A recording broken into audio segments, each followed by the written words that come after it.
15. studenog u Palači Frici u Malom Lošinju održana je dugo iščekivana promocija knjige Haračićevi profesorski i znanstveni vidici, autorice Lidije Kosmos, a u povodu 100. godišnjice smrti ovog velikana. Na samom početku promocije prisutnima se obratila ravnateljica Srednje škole Ambroza Haračića Jelena Bralić.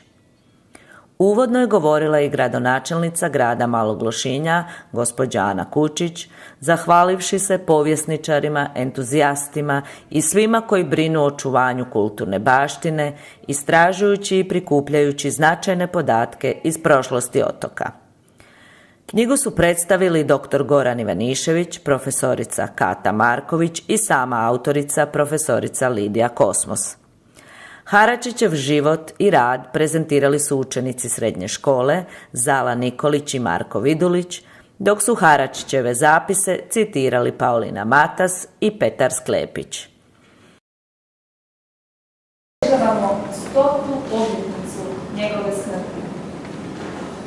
Ambroz Haračić, rođen je u vrijeme kada je naše otočje bilo u sklopu austrijske monarhije.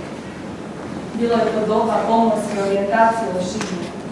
Luke i brodogradilišta imali su iznimno značenje. Mali Lošinj bio je grad pomoraca i brodograditelja.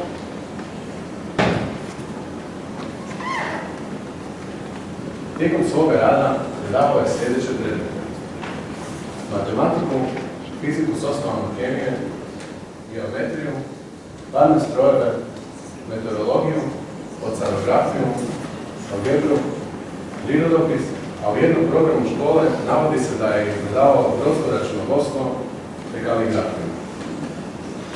Odmah po namještenju započeo je sa znanstvenim radom. Obavljao je meteorološka mjerenja, isprva na vlastitu inicijativu, a kasnije uz potporu ravnatelja Eugena Jelčića. Nabavljeni su meteorološki instrumenti, te uspostavljen službeni školski meteorološki observatorij, koji je u početku bio u njegovoj kući. Na slajdu je Haračićeva kuća u Zagrebačkoj ulici 20. Na prozoru na krovu kuće vidljivi su meteorološki instrumenti. Osnovano je društvo za pošumljavanje i poljepšavanje Malog Lošinja. Haračić je imenovan nadzornikom sajma. Pokazalo se da je najpogodnija vrsta za sadnju avarski bor. Njima je pošumljen najveći dio otoka. Tako je grad zaobrinut zelenom, a borova šuma koja nas okružuje do danas je zadržala svoju turističku, estetsku, ekološku, zdravstvenu, sportsko-rekreativnu i klimatološku funkciju. Zbog izuzetnih zasluga, profesor Haračić je dobio najviše državno priznanje. Godine 1904. car Franjo Josip I odlikovao ga je diplomom viteza za razvijanje prirodnih znanosti.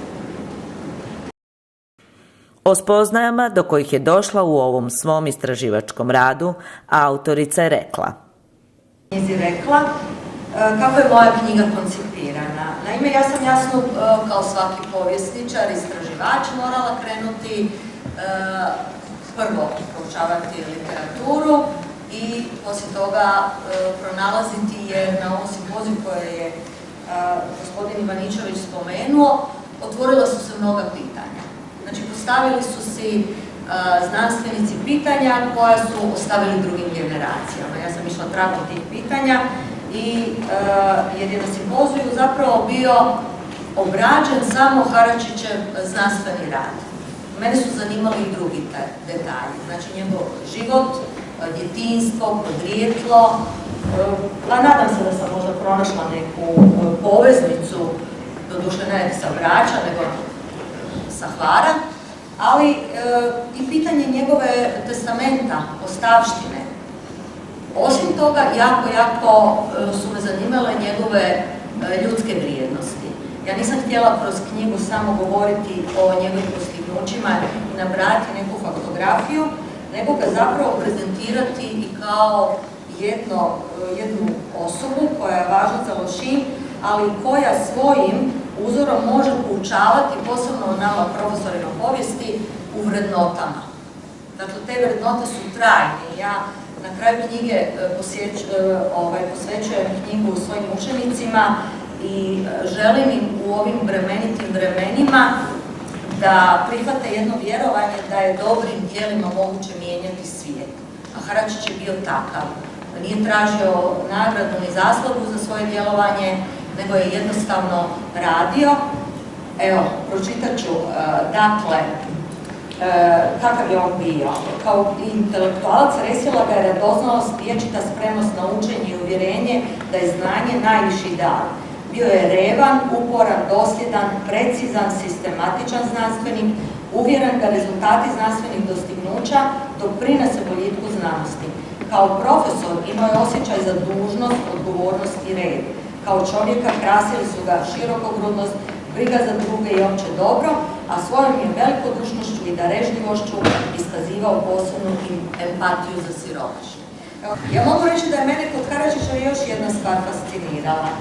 Naime, to njegovo glavno djelo L'isola di Lucino, suo clima e la sua vegetazione, se može iščitavati ne samo kao znanstveni rad botaničkih, meteoroloških i drugih prirodoznanstvenih istraživanja, jer on je bio na neki način i demograf, i etnograf, i dakle, geolog i tako. Međutim, kroz to djelo se zapravo protežu čak neki literarni elementi.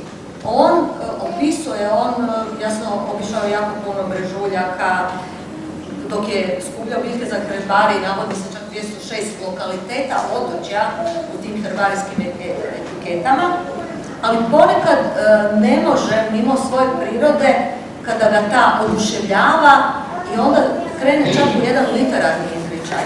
On u tom svom dijelu, koje je zapravo znanstveno djelo, je na neki način i putopisac, ali i onaj koji emotivno proživljava svoj zavičaj i piše o tome. Ovom promocijom Lošinj se obogatio saznanjima o još jednom velikanu našeg otočja.